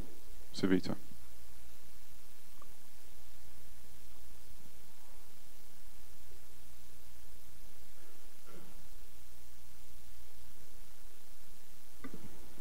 Oops, that's not.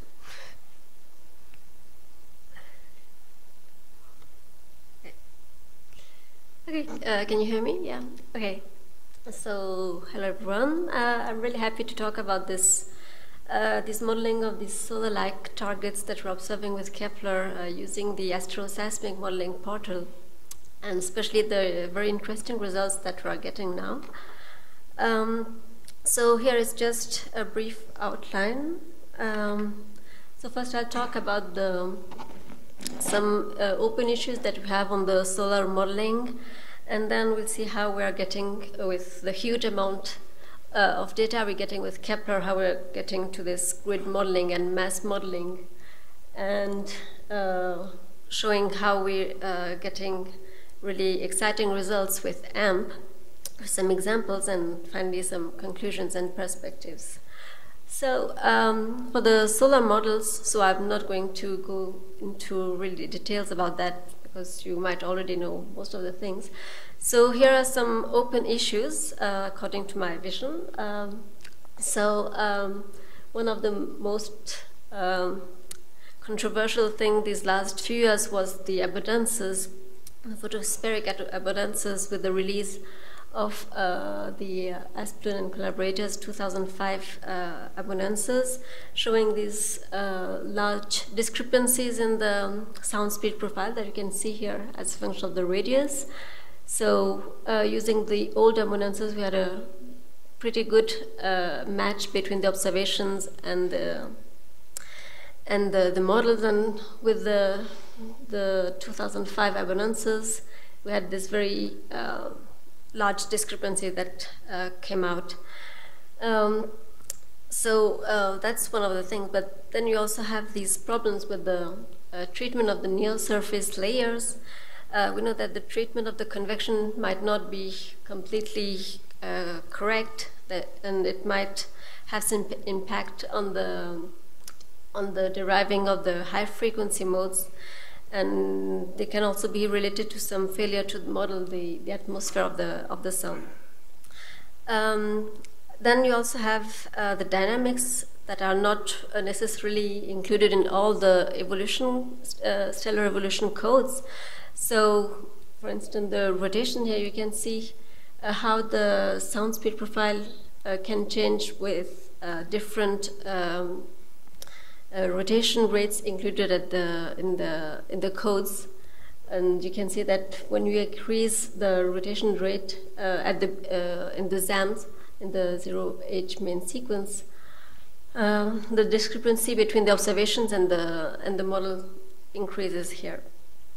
And finally, you can also have there is also the issue on how the angular momentum is transported in the sun. So with this really nice data we're getting with Kepler, we can first use the scaling laws to estimate the mass and the radius of the stars, but they are obtained with very large uncertainties. So that's how, with the modeling, we can get more accurate values of the mass and the radius, and also the age of the stars. So here I just show two examples with the GEMMA here. So you have the shell diagram as a function of the frequency modulo, the mean large separation, and so you can see the observations, the black points in the observations, and two different models that match with the observations. So with that, we could estimate the radius of the star with a very good accuracy of 1-2%. We also have an estimate of the age of the star with a very a better accuracy than all the classical methods that we have to determine that. But we can see that for the mass of the star, we still have some uncertainty because we have two different models that agree well with the observations. So the 1.13 solar mass is the blue one, and the 1.23 solar mass is the red one. And so we would need more modes at high frequency to really tell which model matches better the observations. Then you have also this KOI star, so which is hosting a planet, and which was modeled by AMP. And you can see this initial diagram showing that we have a pretty well agreement between the observations and the model. So the observations are the black lines. So we can have an estimation of the mass, the radius, the age of the star. And you can also have a look at the chi-square for the seismic observations, which is pretty good here, 1.2. So Kepler allows us to determine the mass, the radius, and the age of the star, which is important for to study the planetary system. But we can now start to test the physical processes in the stellar evolution codes, and that's why we are here. So here I just wanted to show you how at the beginning, a few decades ago, we had only a few stars to model. So one star 1 year, another star, and another star, and now with Kepler we're getting all these bunch of stars to model. So here you can see all the HL diagrams of 25 stars that have been modeled with AMP the last few months. So that's why we need to go from a boutique modeling to a grid or mass modeling. And so people develop these grids of models to do this. So here I just briefly show the three of these pipelines. So there is this Yale-Birmingham pipeline, so which uses four fixed grids of models with different values of parameters: the mixing length parameter, the initial abundance in helium, the overshoot, and it fits the mean large separation and some spectroscopic parameters. But Sarbani you can correct me if I'm saying it wrong. Or okay, and so,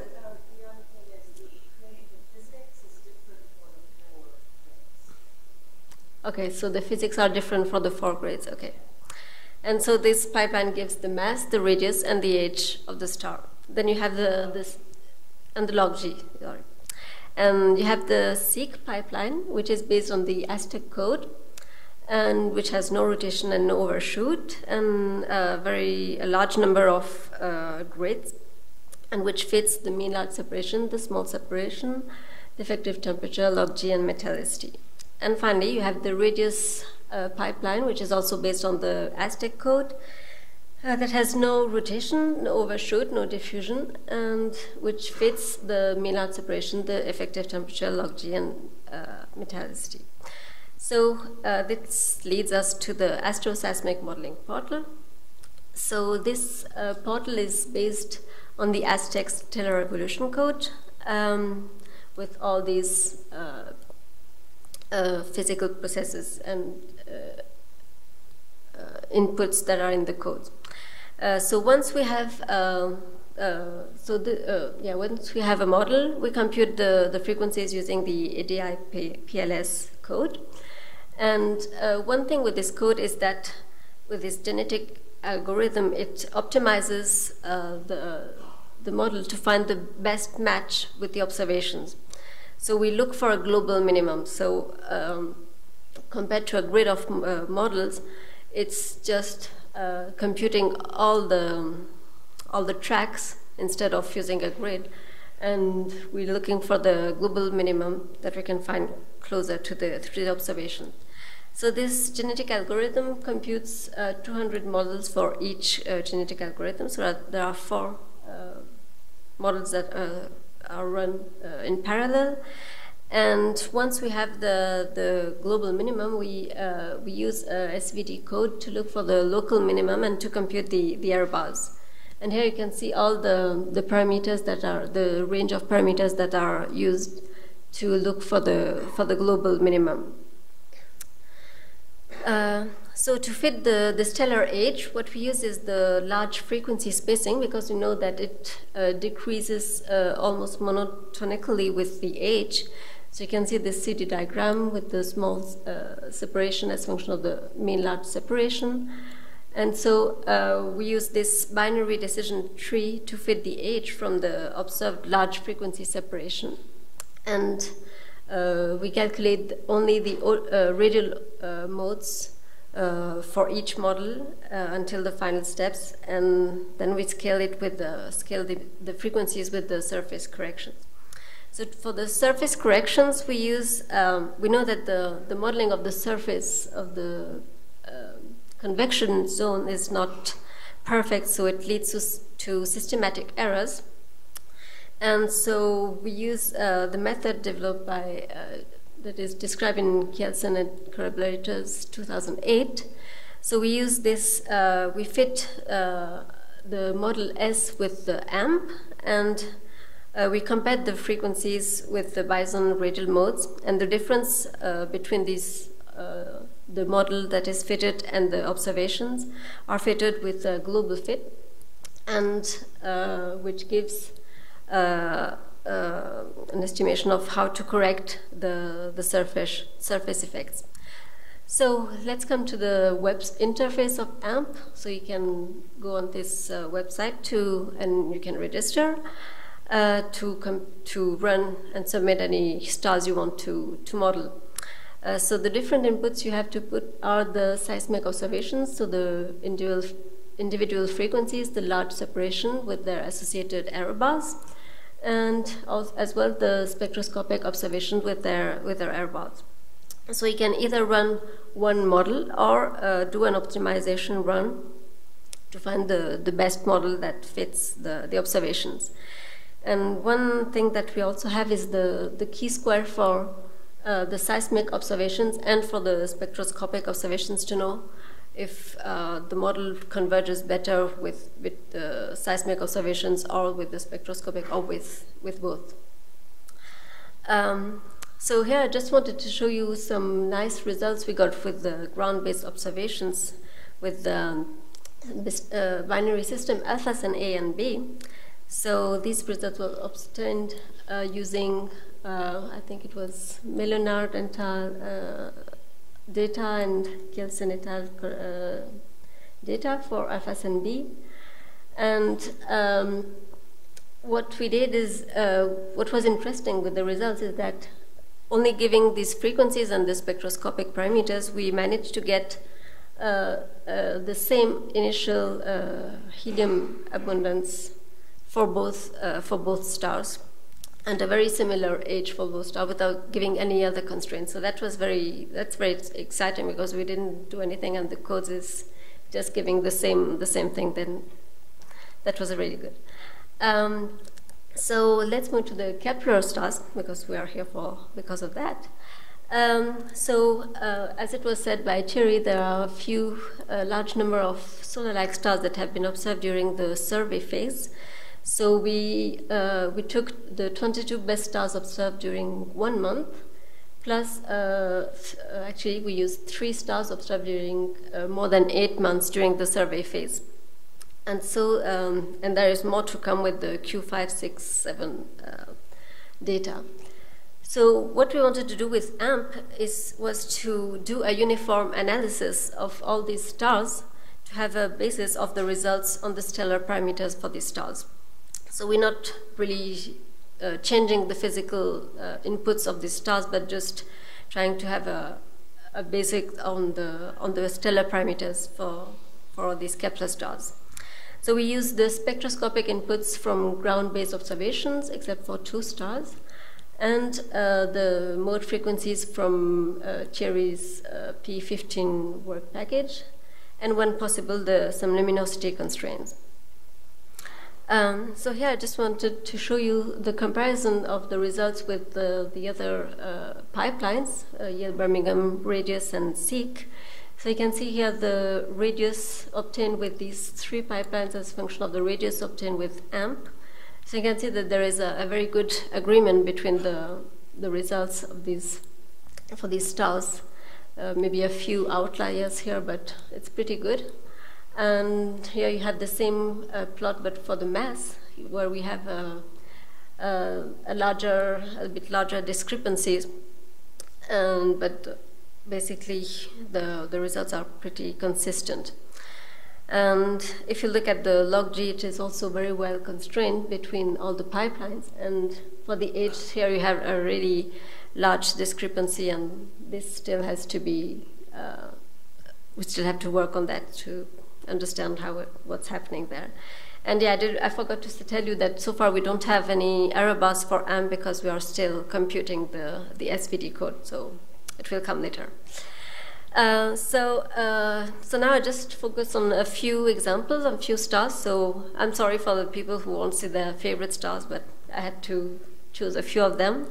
So after Fred and Wilma, we will see Doris, which is a cool star. So cool because it's it has a very low effective temperature, but it's a very cool star because it has a mass which is 1 solar mass. So that's these are the parameters obtained with the AMP.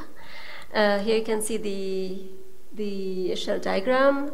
So in white, the white open symbols are the frequencies obtained with AMP without any surface corrections, and in black, the black spot, you can see the same frequencies but with the surface corrections. And in gray here you have the observations. So you can see that the match is pretty good for this star. And and you can see the chi-square is a little bit large, and this can be explained by the fact that the filters are giving us frequencies with very too low error bars. So that explains why the chi-square is very large. Sorry. Then you also have Manon, which is an involved main sequence star with an effective temperature of 5,900 Kelvin. Here again, you can see that the match is really good. Here you can see that the chi-square for the seismic observation and the spectroscopic observations are really, really nice. And so we can have some information on the hydrogen in the core, which is very low, so soon it will have this, it will burn out all the hydrogen in the core. Then there is John, which is a very interesting star with many mixed modes. It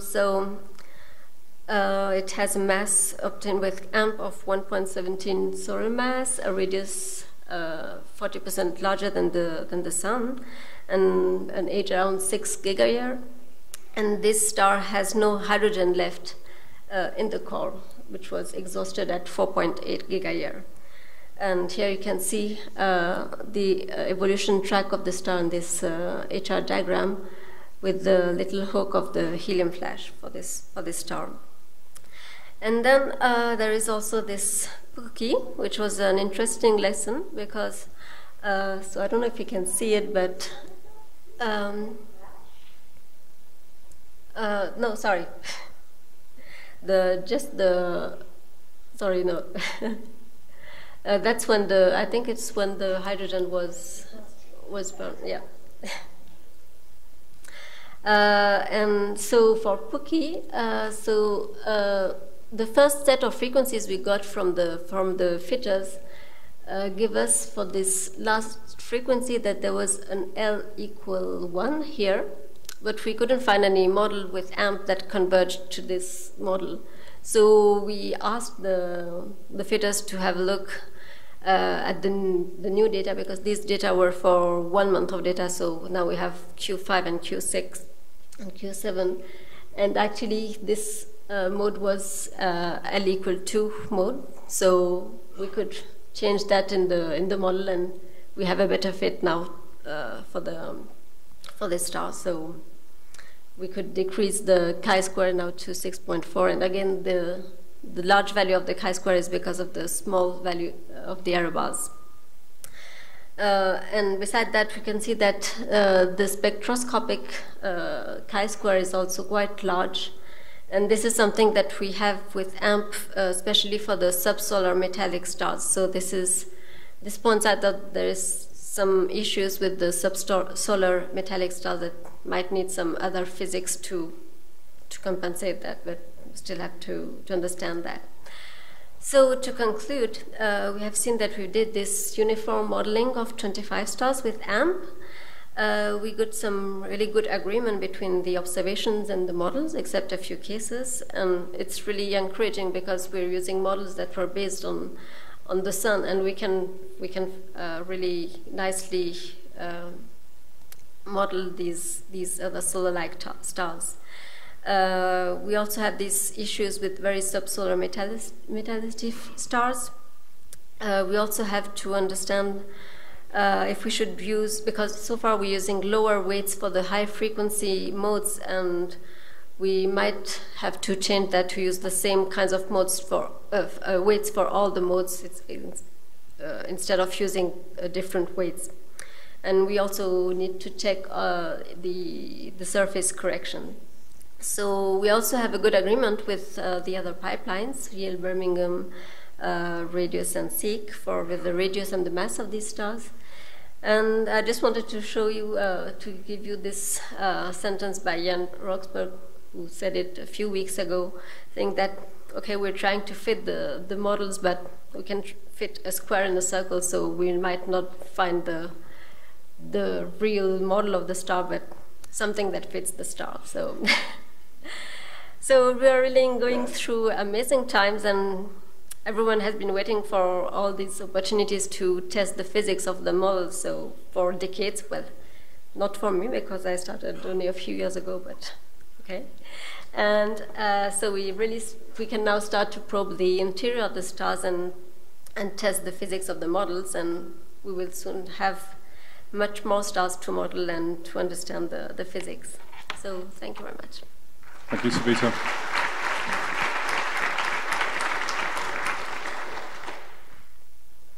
Minor. I'm Tom Bracht. I'd like to know how you scale the surface effects from the solar one.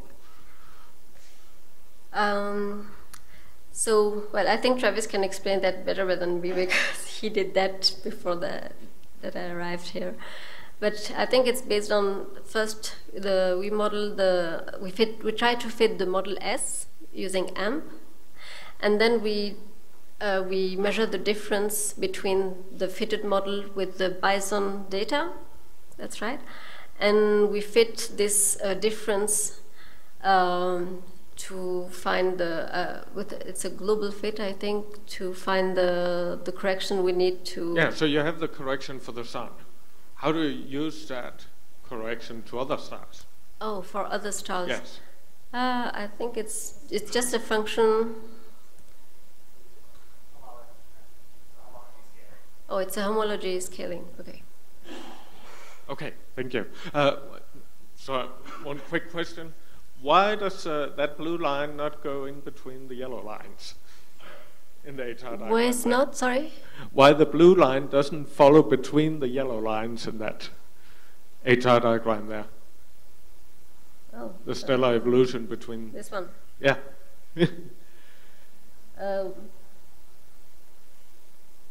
It's a different, it's not, it's different a function composition? of the medias. Hmm? Yes, it's not the same alpha, yeah. Ah, okay, thanks. Suvan? Yes, I have a general concern about how to do with the models and with the data. Because of course we can use a model which is well adapted for the sun. That means very few difference in sound speed. For example, taking the abundances of 2005 that we know is certainly not the case. But of course, we all try to understand asteroseismology for all the phenomena we have not put in standard models. So of course, we need to have rotation and things like that. Of course, we need to begin by something quite simple. I can understand that. But of course, when we do that, we do some bias. We are sure of that, because the difference in south speed is certainly due to rotation, transport, but also to other things. For example, when you show that when we introduce the transport of rotation in the sun, we deteriorate the sound speed. Is true, but when we introduce rotation of the variance and mass loss, we improve the difference in sound speed. So, of course, we are in the situation where we try to understand the data, but without any effect, dynamical effect. So we need certainly to introduce in the result some uncertainty coming from this bias, or at least showing that different composition gives some different effect and shows the error bar, or find a way to keep the data open to new physics. Of course, difficult to introduce, but to be sure that we don't give to the community the impression that we have very good result, but very bad one. Tim?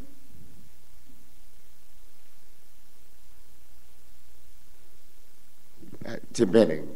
So coming back to the surface correction again that Rainer asked about, you're using the method of Kelsen et al., I assume, to do this. The problem is that when you go to the hottest stars, we know it doesn't work. For Procyon, no matter whether scenario B or scenario A is correct, there's essentially a constant offset between the models and the frequencies. It's not an offset that goes to zero at low frequency. So it's just a caution that we need to understand better the surface correction for these hottest stars. Yeah, I agree about that. Yeah, we really need to understand how to treat the convection at the surface, and how maybe instead of using empirical correction, maybe better understand how to really produce directly the frequencies without using these corrections. Okay, last question, Saskia.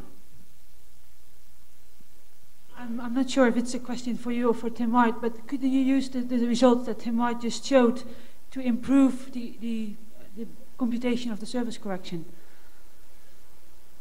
I'm not sure about that.